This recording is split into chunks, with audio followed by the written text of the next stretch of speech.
여러분, 믿음이란 무엇일까요?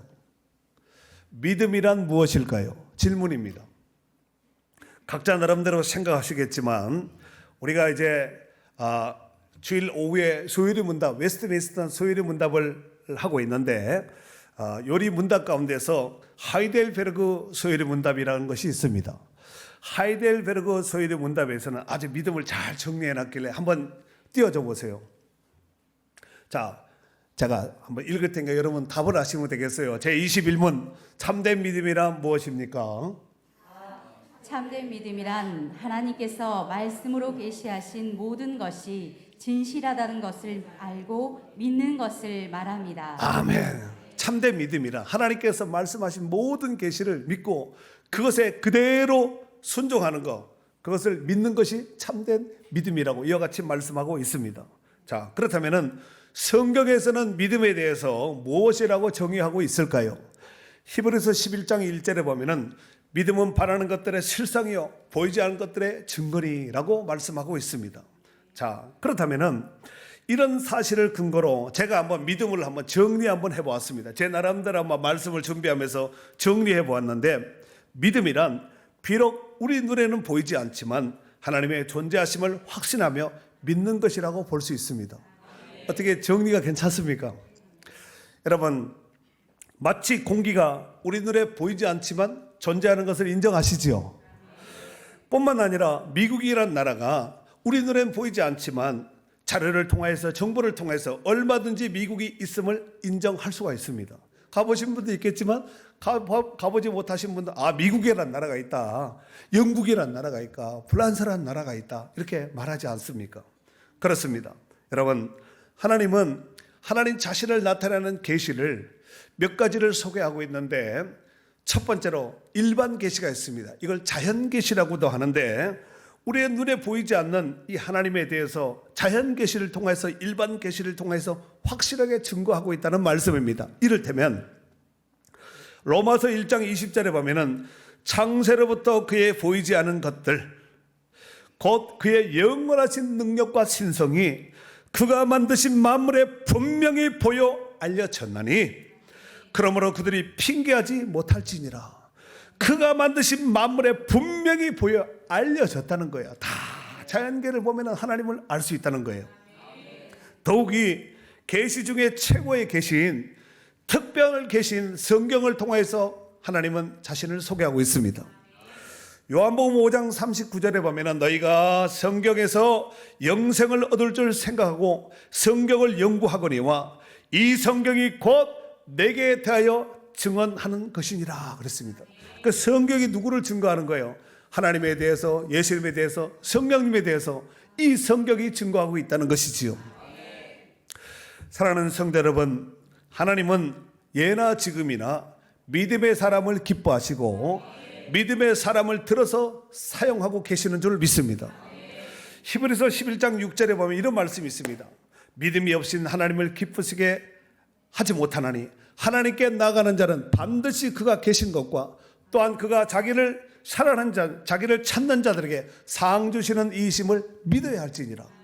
상 주신 하나님은 그 하나님을 믿어야 된다는 거예요. 어떤 자에게 상을 준다고요? 하나님께 나가는 자, 하나님을 기쁘시게 하는 자, 이런 자에게 하나님이 상을 주신다고 말씀하고 있습니다.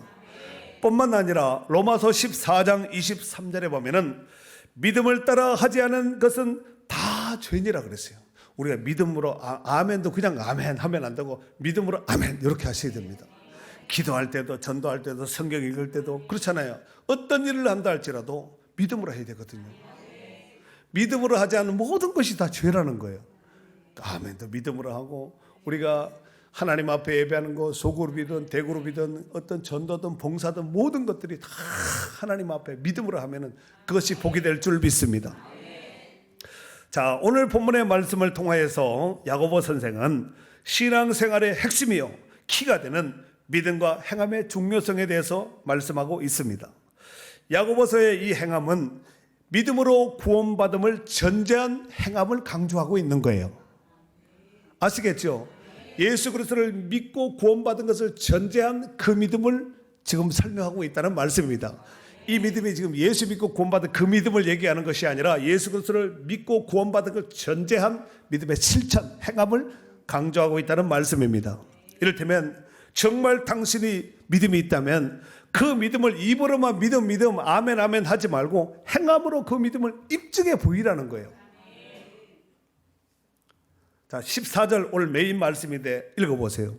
내 형제들아, 만일 사람이 믿음이 있노라 하고 행함이 없으면 무슨 유익이 있으리요? 그 믿음이 능히 자기를 구원하겠느냐? 아멘. 내 형제들아, 만일 사람이 믿음이 있노라 하고 행함이 없으면 무슨 유익이 있으리요? 유익이 있다는 얘기예요, 없다는 얘기예요?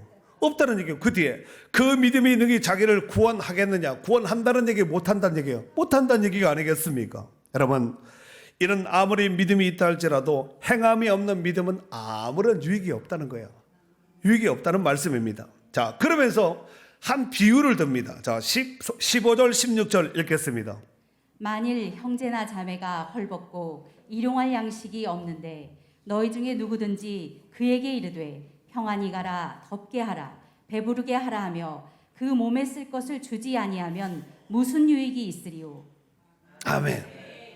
여러분, 여기서 형제나 자매 중에서 헐벗고 일용할 양식이 없다는 말은 그들의 처지가 매우 심하고 딱한 심각한 상태임을 보여주고 있습니다. 자, 그런데 여기서 의복이 없다, 식량이 없다, 이 단어는 문법이 현재 가정법을 쓰고 있고 뒤에는 현재 분사를 쓰고 있습니다. 분사는 아주 디테일하게 해석을 해야 되는데, 그러니까 이 사람이 헐벗고 일용할 양식이 없는 것은 그 생계와 삶이 아주 심각할 정도로 심각한 상태로 지금 가운데 있는 것이고, 이 상태가 계속해서 오랫동안 지속되고 있는 상태예요. 지금 없는 것이에요. 당장 없어서 배고픈 것이 아니라 배고픈 상태가 오래된, 그리고 앞으로도 보장할 수 없는 이런 상태 가운데 있는 형제와 자매를 얘기하는 것입니다. 여러분, 이런 상태인 사람을 그대로 두면 어떻게 할까요? 죽습니다. 살려내야 되지 않겠습니까? 그렇다면 그렇게 심각한 어려움을 만난 사람들에게 필요한 것이 무엇일까요? 추위에 떠는 사람에게는 두터운 옷을 난방을 빨리 따뜻하게 해서 몸을 따뜻하게 체온을 유지할 수 있도록 해줘야 될 것이고, 또 배고파 허기진 사람에게는 먹을 것을 빨리 공급해서 그 사람의 허기를 또 양식을 채워서 살려내야 되지 않겠습니까?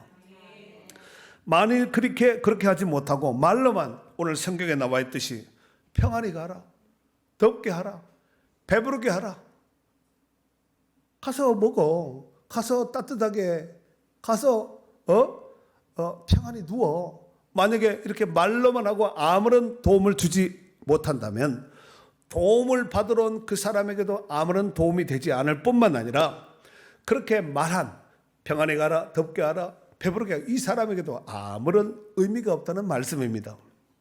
그래서 오늘 보면 마지막 절 17절에 보면 이와 같이 말씀하고 있죠. 이와 같이 행함이 없는 믿음은 그 자체가 죽은 것이라고 했어요. 반대로 하면은 행함이 있는 믿음은 살았다는 얘기가 아니겠습니까? 자, 그러면서 야고보는 믿음의 행함으로 살았던 대표적인 사람 두 사람을 소개하고 있습니다. 이 성경에 지금 야고보가 소개하고 있는데, 첫 번째는 아브라함입니다. 아브라함. 우리 성경에 보면은 21절에 나오죠. 21절, 우리 조상 아브라함이 그 아들 이삭을 제단에 바칠 때 행함으로 의롭다 하심을 받은 것이 아니냐 그랬습니다. 여러분, 아브라함은 100세 때 얻은 아들 이삭을 하나님께 바치라는 그 명령을 받고 즉시 순종함으로 그 믿음이 진짜 믿음임을 하나님께 인정받았습니다. 그것이 창세기 22장 12절에 기록을 하고 있는데, 이를테면 내가 내 아들 독자까지라도 내게 아끼지 아니하였으니 내가 이제야 내가 하나님을 경외하는 줄 아노라 그랬습니다. 그전에는 몰랐다는 얘기요. 아브라함의 마음을 알지요. 그러나 아브라함에게 어쩌면 확증을 주기 위해서 하나님께서 어쩌면 독자 이삭을 이와 같이 번제로 드리라고 하나님이 테스트하지 않았겠나 싶습니다. 자, 그리고 두 번째 사람이 나오는데 여리고의 기생 라합입니다. 우리 성경에 나오지요. 25절, 또 이와 같이 기생 라합이 사자들을 접대하여 다른 길로 나가게 할 때 행함으로 의롭다 하심을 받은 것이 아니냐 그랬습니다. 여러분, 여리고의 기생 라합, 이 사람은 이방 여인입니다. 하지만 라합은 여호수아 장군이 보냈던 이스라엘의 두 정탐꾼을 선대하여 도와주므로 그녀의 믿음은 입에만 있는 믿음이 아니라 살아있는 믿음임을 입증해 보여주셨습니다. 이 여호수아에 나와 있는 이 말씀이 히브리서 11장은 믿음의 장이잖아요. 히브리서 11장 31절에 보면은 거기에는 기생 라합에 대해서 뭐라고 소개하고 있냐면은 믿음으로 기생 라합은 정탐꾼을 평안히 영접하였으므로 순종하지 아니하는 자와 함께 멸망하지 아니하였도다 그랬습니다. 그러면은 순종하지 아니하는 자와 함께 멸망하지 아니하였도다 한 것을 봐서 순종하지 않은 자는 멸망했다는 얘기죠. 순종하지 않은 자는 하나님 말씀에 순종한 사람은 살아났지만 하나님 말씀에 순종하지 않은 사람은 다 멸망받았다는 거예요. 그런데 기생 라합은 그들이 여리고가 멸망받을 때 그는 그와 함께 있던 모든 사람들이 다 살아나게 되었다는 말씀입니다. 자, 오늘 본문에 아브라함 믿음의 조상입니다. 이스라엘의 정통 아브라함 믿음의 조상입니다. 그리고 기생 라합은 이방 사람이에요.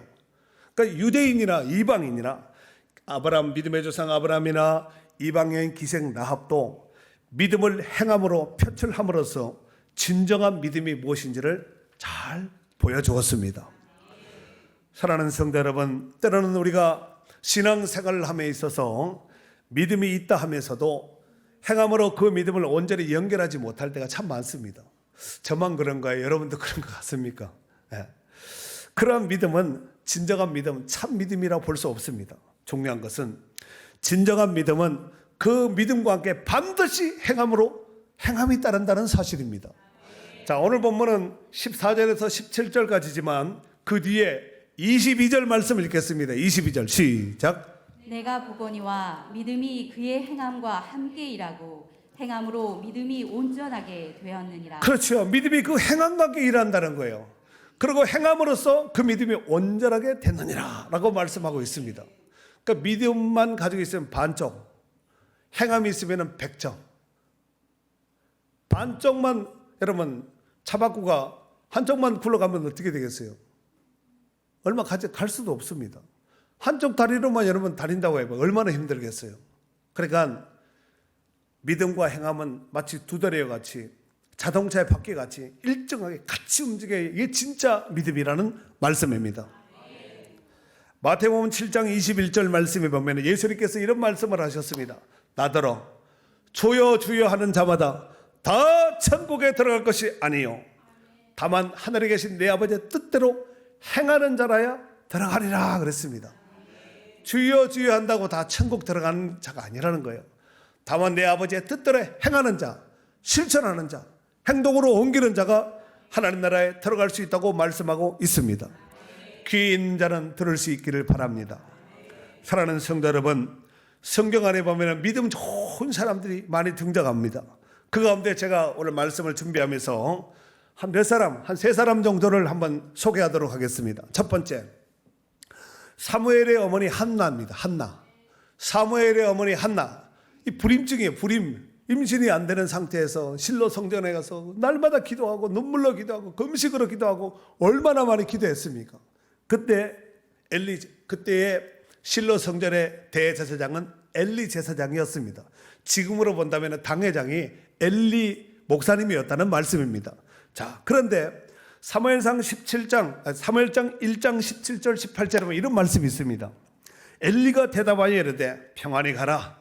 이스라엘의 하나님이 내가 기도하여 구한 것을 허락하시기를 원하노라 그랬더니 18절 이르되 당신의 여종이 당신께 은혜 입기를 원하나이다 하고 가서 먹고 얼굴에 다시는 근심빛이 없었다라 그랬어요. 여러분 믿음이 없었다면 어떻게 될까요? 그래도 목사님 그래 얘기했지만 그래도 임신이 안 된대. 그래도 임신 될 때까지 어떻게 그렇게 걱정이 안 되겠냐고 입장을 바꿔놓고 생각해봐. 그렇게 속으로 할 수 있잖아요. 그런데 이 엘리 제사장이 말한 것에 대해서 아멘 하고 집에 들어와서 다시는 얼굴에 근심빛이 없었다는 거예요. 마치 임신된 사람처럼 환하게 밝게. 이게 믿음이 아니면 불가능합니다. 믿음으로 받았다는 말씀이죠. 두 번째, 신약 성경에 나오는 가버나움의 백부장입니다. 지금 믿음 좋은 사람을 지금 소개하고 있는데, 첫 번째 사무엘의 어머니 한나를 소개했습니다. 두 번째는 가버나움의 백부장을 지금 소개하고 있는 거예요. 예수님께서 가버나움에 딱 들어가셨습니다. 그랬더니 한 백부장이 나왔습니다. 그리고 예수님께 이렇게 부탁을 하죠. 주여, 내 하인이 중풍병으로 집에 누워 몹시 괴로워하나이다. 예수님이 내가 가서 고쳐주마 그랬습니다. 그랬더니 백부장이 주여, 나는 내 집에 들어옴을 감당하지 못합니다. 다만 말씀만 하옵소서. 그러면 내 하인이 낫겠사옵니다. 나도 남의 수하에 있는 사람이요 내 아래도 군사가 있으니 이대로 가라고 하면 가고 저대로 오라고 하면 오고 내 정도로 이것을 하라면 하나이다. 그렇죠. 그랬더니 예수님이 그 말씀을 듣고 놀랍게 여기며 이런 말씀을 하시오. 내가 진실로 너희에게 이르노니 이스라엘 중에 아무에게서도 이만한 믿음을 보지 못하였노라 그랬어요. 이스라엘 중에 최고의 믿음. 가버나움의 백부장이 이방 사람이에요. 유대인이 아니라 로마 사람입니다. 로마군으로서 지금 주둔하고 있는 백부장인데 이스라엘 중에서 이런 믿음을 본 사람이 본 적이 없다는 거예요. 귀한 믿음이잖아요. 그 다음에 세 번째로 예수님의 제자인 베드로입니다. 요한복음 21장 7절에 보면은 예수님께서 그 사랑하는 제자 베드로에게 이런 말을 합니다. 베드로에게 주님이시다. 제자들 가운데 주님이시다 그랬더니 베드로가 벗고 있다가 옷을 걸치고 곧바로 그냥 바다에 뛰어듭니다. 야, 예수님이 나타났다 그랬더니 베드로가 벗고 편안하게 있다가 옷을 딱 입고 바로 물에 뛰어든 것이 아니라 바다에 뛰어들었습니다. 뿐만 아니라 누가복음 5장 4절 이하에 보면은 예수님께서 사람들 앞에 말씀을 쫙 전합니다. 그리고 베드로에게 이런 말을 하죠. 깊은 데로 가서 그물을 내려 고기를 잡아라 그랬습니다. 그랬더니 베드로가 이런 말을 합니다. 선생님, 우리들이 밤이 새도록 수고했을 잡은 것이 없지만은 말씀에 의지하여 내가 그물을 내리리다 하고 그렇게 하니 고기가 잡은 것이 심이 많아 그물이 찢어지는지라 그랬습니다. 밤이 새도록 그물을 던진 거예요. 그러니까 고기가 나올 만한데 베드로는 갈릴리 출신 아니에요. 갈릴리에서 잔뼈가 자랐고 어부입니다. 출신이 직업이 어부예요. 갈릴리 호수를 안 봐도 이렇게 손바닥을 들여다보듯이 환하게 보고 있는데 고기가 있을 만한 건 여기 가면 이런 고기가 있고 여기 가면 깊고 낮고 이걸 다 아는데 지형을 다 알고 있는 이 베드로가 밤새도록 그물을 던졌다는 거예요. 잡은 것이 없다는 거예요.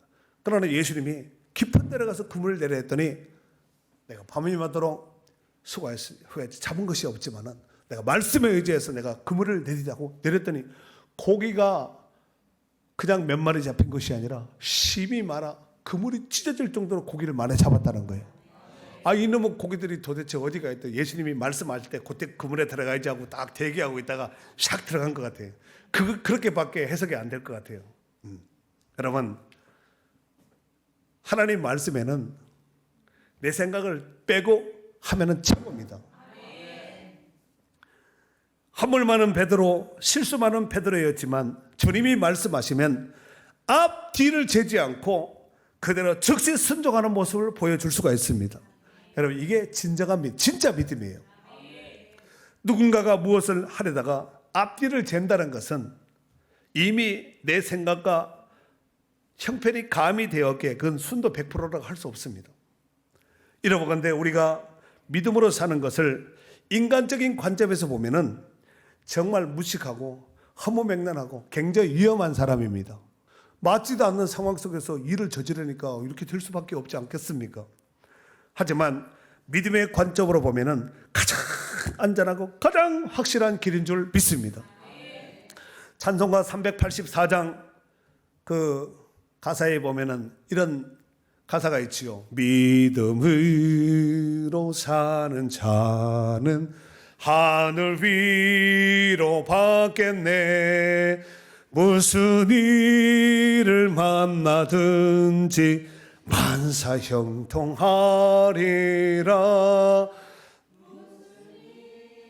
만나든지 만사형통하리라. 어떤 사람에게? 믿음으로 사는 자에게. 여러분, 미국의 유명한 줄타기 선수가 있는데 그 이름이 블론딘이라는 사람이 있습니다. 줄타기 외줄 타는 사람. 그런데 미국과 캐나다 사이에 가면은 나이아가라 폭포가 있습니다. 그런데 이 줄타기 선수인 블론딘이 나이아가라 폭포 위에 외줄을 메고 줄타기를 하는 거예요. 그런데 먼저 미국 쪽에서 캐나다 쪽으로 이제 건널 계획이에요. 그런데 그는 줄타기 전에 많은 사람들이 블론딘이 외줄로 이 나이아가라 폭포에 걸려있는 외줄을 탄다고 하니까 그 사람들이 막 정말 기대 반, 과연 가능할까? 저러다 죽으면 어떻게 할까? 하고 이제 사람들이 모여서 막 웅성웅성하면서 막 어마어마한 사람들이 모였습니다. 그래서 블론딘이 메가폰을 잡고 이렇게 소리를 쳤습니다. 여러분, 제가 이 짱대 하나만 가지고 이 나이아가라 폭포를 미국 쪽에서 캐나다 쪽으로 건너려고 하는데 여러분, 제가 건널 수 있다고 확신하십니까? 이렇게 물었어요. 수많은 관중들이 믿습니까? 당연히 건너지요. 그리고 이제 블론딘이 짝대기 장대 하나를 들고 외줄을 건넜습니다. 그 사람들이 건널 때 막 자기가 건너는 것처럼 막 손에 땀이 나고 저 될까 하고 온갖 집중을 다 하는 것이지요. 그래서 스릴을 있게 지켜보다가 블론딘이 드디어 성공하자 박수를 확 쳤어요. 그리고 이제 캐나다 쪽에 가 있는 상태에서 이번에는 제가 캐나다 쪽에서 미국 쪽으로 이제 건너려고 하는데 아까는 막대기를 잡고 왔지만 지금은 내가 작은 선수레 하나를 메고 이쪽에서 캐나다 쪽에서 미국 쪽으로 건너려고 하는데 여러분, 제가 성공할 것을 믿습니까? 그랬더니 사람들이 우레 같은 복수를 치고 당연히 믿지요. 막 박수를 막 쳤습니다. 그리고 블론딘은 수레를 메고 이쪽에서 건너왔습니다. 자, 그런데 이제 마지막으로 한 번 더 건넌다는 거예요. 그러면서 이런 말을 합니다. 여러분, 제가 여러분의 성원 속에서 나이아가라 폭포를 이쪽과 저쪽을 건넜습니다. 여러분들 다 보셨지요? 봤습니다. 그런데 이제 마지막으로 제 등 뒤에 올려있는 선수레에 사람을 하나 태워서 건너려고 하는데 여러분, 제가 성공하리라고 믿습니까? 그랬더니 당연히 믿죠. 박수를 친 거예요. 그러자 블론딘이 많은 관중들 앞에서 사람을 쫙 보다가 청년, 내 등에 걸려있는 술에 올라타게 했더니 이 청년의 얼굴이 하얗게 질려가지고 안 돼요, 나는 못하고 혼비백성 도망을 갔다는 거예요. 여러분, 이게 뭘까요? 여러분, 오늘 본문에서는 성경은 그렇게 말씀하고 있습니다. 행함이 없는 믿음에 대해서는 뭐라고 말씀하고 있냐면은 17절의 말씀에는 죽었다 그랬죠. 똑같은 말씀으로 26절 말씀에는 영혼 없는 몸이 죽은 것 같이 행함이 없는 믿음은 죽었다 그랬어요. 이게 뭘까요? 행할 때 산믿음이고 행할 때 역사가 일어나고 행할 때 기적이 일어난다는 말씀이 아니겠습니까? 사랑하는 성도 여러분, 우리가 정말로 하나님을 사랑하고 신뢰한다면 우리의 삶을 50% 70% 이래 맡겨서는 안 되고 100% 전폭적으로 맡기는 사람, 진짜 믿음의 이 사람은 다이아몬드 같은 순금 같은 사람입니다. 이게 진정한 믿음이 아니겠습니까? 오늘 비유로 언급하였던 아브라함도, 여리고의 기생나합도, 사무엘의 어머니 한나도, 또 가버나움의 백부장도, 말씀에 의지해서 그물을 내렸던 베드로를 포함한 수많은 사람들이 하나님을 믿고 하나님을 신뢰함으로써 그들의 믿음을 행함으로 입증해 보여주신 거예요. 그렇다면 우리는 어떻게 해야 할까요? 어떻게 하면 되겠습니까? 부디 아무런 역사가 일어나지 않는 산송장과 같은 죽은 믿음으로 살지 말고 하나님의 영광을 보여주는 살아있는 믿음의 주인공으로 사시기를 바랍니다. 그리하여서 우리를 통하여서 이 시대 속에서 하나님의 위대하게 일하심을 보여주는, 행함으로 보여주는 축복의 성도들이 될 수 있기를 주의 이름으로 축원합니다.